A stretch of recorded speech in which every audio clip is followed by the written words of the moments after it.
अगर कभी कुछ बनना है तो बाज बनो, लेकिन जिंदगी में कभी तोता मत बनो, क्योंकि तोता बहुत बोलता है लेकिन बहुत ऊंचा नहीं उड़ सकता। लेकिन बाज बहुत कम बोलता है लेकिन बहुत ऊंची उड़ान भरता है। बाज में आसमान छूने की इच्छा ताकत होती है। तोते की चाल बोलना है और बाज की चाल उड़ना है, और मैं बाज बनना पसंद करूंगा। बाज बाकी पक्षियों का राजा है। तो आज मैं आपको 7 मानसिकताएं और आदतें बताऊंगा जो हर व्यक्ति को बाज से सीखनी चाहिए। ये दुनिया की सबसे ताकतवर मानसिकताएं हैं और बाज की इन 7 मानसिकताओं और रवैये में बहुत बड़ी सीख है। तो सबक नंबर 1, बाज अकेले उड़ान भरेगा। बाज अकेला ऐसा परिंदा है जो बाकी सभी पक्षियों से ऊंची उड़ान भरता है। बाज कभी कबूतर और गौरैया या किसी छोटे पक्षी के साथ उड़ान नहीं भरेगा। बाज या तो बाज के साथ उड़ता है या फिर अकेला उड़ता है, और यही उपाय है कि तंग सोच या छोटी सोच वाले लोगों से दूर रहो और अकेले रहो, क्योंकि यही वो समय है जब तुम्हें खुद को जानने का असली मौका मिलता है। सबक नंबर 2, बाज की नजर बहुत साफ और बहुत मजबूत होती है। बाज 5 किलोमीटर दूर से ही अपने शिकार को देख सकता है, और एक बार उसे अपना लक्ष्य साफ दिख जाए तो फिर चाहे कितनी भी मुश्किल क्यों ना हो, वो अपने लक्ष्य का शिकार करता है और अपने लक्ष्य को हासिल करता है। यहां भी यही सीखने वाली बड़ी बात है कि अपनी नजर साफ रखो और चाहे कितनी भी मुश्किल क्यों ना हो उसे हासिल करो, उससे पीछे मत हटो। सबक नंबर 3, बाज कभी भी मरी हुई चीजें नहीं खाता। बाज कभी भी मरे हुए जानवरों को नहीं खाता। वो हमेशा जिंदा जानवरों का शिकार करता है, और बाज की ये सोच हमें सिखाती है कि हमारा गुजरा हुआ वक्त मर चुका है, वो पहले ही जा चुका है। इसलिए उन मरे हुए सड़े हुए ख्यालात पर ध्यान मत दो।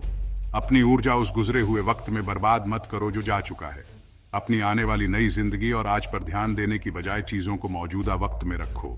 आपके गुजरे हुए वक्त की पुरानी यादें जो आपको दुख पहुंचाती हैं, उन्हें जाने दें, उन्हें अलविदा कहें, उन्हें वहीं रहने दें जहां वे हैं। और आपके गुजरे हुए वक्त का अपना एक स्थान है, उसे अपने मौजूदा वक्त में स्थान न दें, उसे अपने मौजूदा वक्त में वापस न लाएं, क्योंकि एक बार आपका गुजरा हुआ वक्त आपके मौजूद में आ गया तो आपका गुजरा हुआ वक्त आपको कभी मौजूद में रहने नहीं देगा। इसीलिए चाहे आपके गुजरा हुआ वक्त में आपके साथ कितना भी बुरा क्यों ना हुआ हो, वे सभी सोच और यादें पहले ही मर चुकी हैं और चली गई हैं, और उस तकब्बुर की तरह बन गई हैं जो कभी मृत चीजों को नहीं खाता। सबक नंबर 4, बाज को तूफान पसंद है। जब तूफान के बादल छा जाते हैं तो बाज खुशी हो जाता है।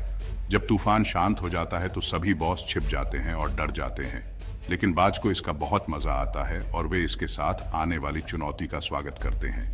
जब तेज हवा चलती है तो बाज उन हवाओं की मदद से और भी ऊंची उड़ान भरता है, और जब वह बहुत ऊंची उड़ान भरता है तो बादलों से भी ऊपर पहुंच जाता है। इस मानसिकता से सीखने वाली जिंदगी की सीख, समस्याओं में संभावनाएं खोजें, चुनौती में मौके खोजें। और एक बार नेपोलियन हिल ने कहा था कि हर बड़ी चुनौती अपने साथ एक बड़ा मौका लेकर आती है। तो उस तकब्बुर की तरह चुनौती को गले लगाओ और उनसे सीखो और अपने मौके को पहचानो। और मौके, सभी तकलीफ तुम्हारे नियंत्रण में होंगी और तुम उन तकलीफ से पार पाओगे।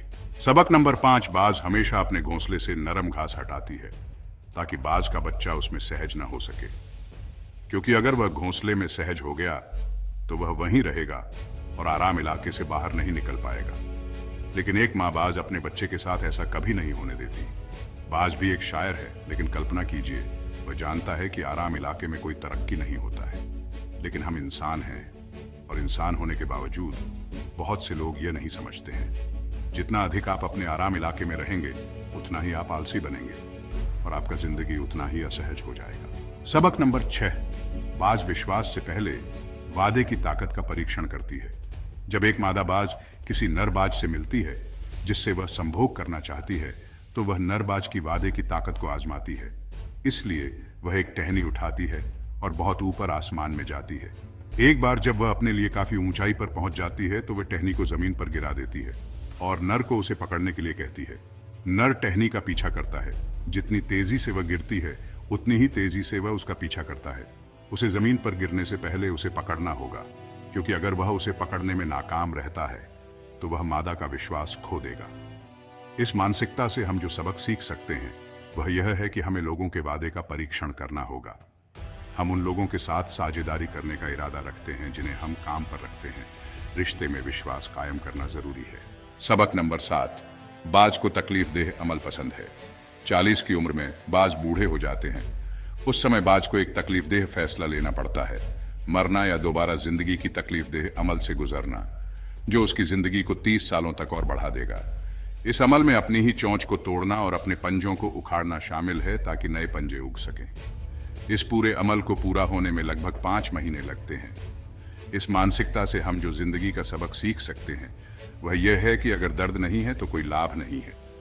हम में से कई लोग सफलता या बदलाव चाहते हैं, लेकिन कुर्बानी, कड़ी मेहनत, मायूसी और दिल टूटने के बिना यह नामुमकिन है।